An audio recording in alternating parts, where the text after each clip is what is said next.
आपण पाहत आहात सत्य व रोखठोक न्यूज चॅनल महावृत्त न्यूज। आवाज तुमचा, ताकद आमची।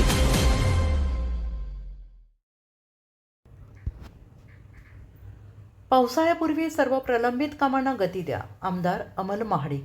महापालिकेच्या सर्व विभागाच्या आढावा बैठकीत दिले निर्देश। कोल्हापूर दक्षिणचे आमदार अमल महाडिक यांनी कोल्हापूर महानगरपालिकेचे आयुक्त डॉक्टर राजेंद्र भारुड यांच्यासह महापालिकेच्या सर्व विभागाच्या प्रमुखांची व्यापक आढावा बैठक घेतली। या बैठकीला शहर अभियंता रमेश मस्कर, जल अभियंता हर्षजित घाटके यांच्यासह महानगरपालिकेच्या सर्व विभागीय कार्यालयांचे सहाय्यक आयुक्त, आरोग्य अधिकारी, आरोग्य निरीक्षक तसेच विविध विभागांचे प्रमुख उपस्थित होते।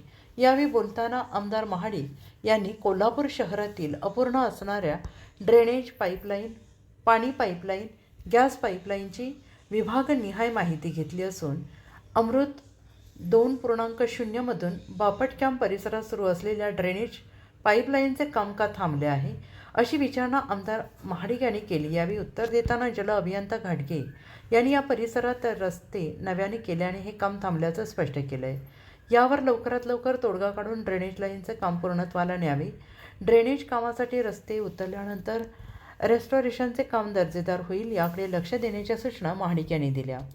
ड्रेनेज पाईपलाईनचे काम पूर्ण करण्याची डेडलाईन ठरवण्याच्या सूचना आमदार महाडिक यांनी दिल्या। कोल्हापूर शहरातील बंद अवस्थेतील पथदिवे बदलण्यासाठी नवीन एजन्सीची नियुक्ती लवकरात लवकर करावी। सद्यस्थितीला स्वनिधीतून 600 पथदिवे देण्याची घोषणा आमदार महाडिक यांनी केली। कोल्हापूर शहरातील उद्यानांची स्थिती सुधारण्यासाठी PPP तत्वावर उद्याने विकसित करण्यासाठी द्यावी। यासाठी महावीर उद्यानात प्रायोगिक तत्वावर प्ले एरिया आणि स्नॅक स्पॉट सुरू करून उद्यानाचे सुशोभीकरण करून घ्यावे, असेही महाडिक यांनी म्हटलं आहे। यावर आयुक्त भारुड यांनी अशा पद्धतीचा प्रस्ताव विचाराधीन असल्याचं सांगितलं आहे। कोल्हापुरातील केशवराव भोसले नाट्यगृहाच्या कामाने वेग घेतला असून या ठिकाणी ट्रान्सफॉर्मर बसवण्यासाठी 1.5 कोटी रुपयांचा निधी आवश्यक आहे। हा निधी उपलब्ध करून देण्याची मागणी आयुक्त यांनी केली। यावर तातडीनं प्रस्ताव तयार करावा। मुख्यमंत्र्यांकडून खास बाब म्हणून हा निधी उपलब्ध करून देण्याची ग्वाही आमदार महाडिक यांनी दिली। शहरातील विनापरवाना बांधकामावर काय कारवाई केली, अशी विचारणा आमदार महाडिक यांनी केली। यावर शहर अभियंता मस्कर यांनी लवकरच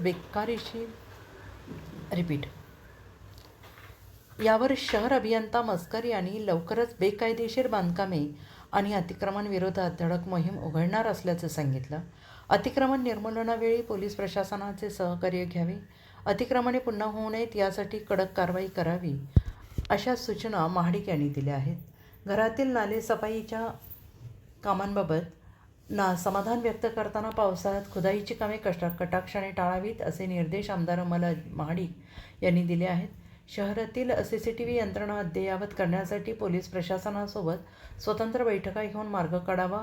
सुट्टीच्या कालावधी शहरात येणाऱ्या पर्यटकांच्या सोयीसाठी शौचालय उभारण्याच्या कामाचा आढावा महाडिक यांनी घेतला। शहरातील वर्दळीच्या ठिकाणी शौचालयांची सोय झाल्यास पर्यटकांची अडचण दूर होईल, याकडे आमदार महाडिक यांनी लक्ष वेधले।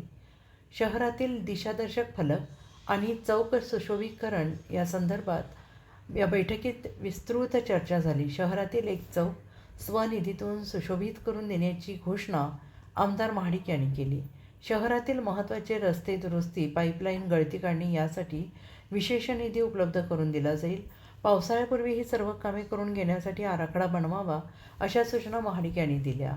शेंडा पार्क येथे नव्याने उभारत असलेले राजर्षी छत्रपती शाहू महाराज वैद्यकीय नगरी, कोल्हापूर महानगरपालिका प्रशासकीय इमारत, इतर विविध प्रशासकीय कार्यालय तसेच प्रस्तावित खंडपीठासाठी स्वतंत्र पाणीपुरवठा, ड्रेनेज लाईन, पथदिवे, रस्ते यांचा आराखडा बनवून कामाला गती द्यावी, असे निर्देश आमदार महाडिक यांनी दिले। छत्रपती शिवाजी महाराज स्कूल ते तावडे हॉटेल दरम्यानच्या उड्डाणपुलाच्या कामासाठी कन्सल्टंट नेमणूक दृष्टिक्षेपात आली आहे। या संदर्भातील ठराव लवकरात लवकर मंजूर करून घ्यावा, यासाठी पाठपुरावा करण्याची ग्वाही आमदार महाडिक यांनी दिली। पंचगंगा नदी प्रदूषण आणि रंकाळा प्रदूषणासंदर्भात पावसाळ्यापूर्वी ठोस उपाययोजना राबवाव्यात, पंचगंगा स्मशानभूमीसाठी स्वतंत्र निधी आणण्याची ग्वाही महाडिक यांनी दिली आहे। महावृत्त न्यूज चॅनलला लाईक करा, शेअर करा आणि सबस्क्राईब करा।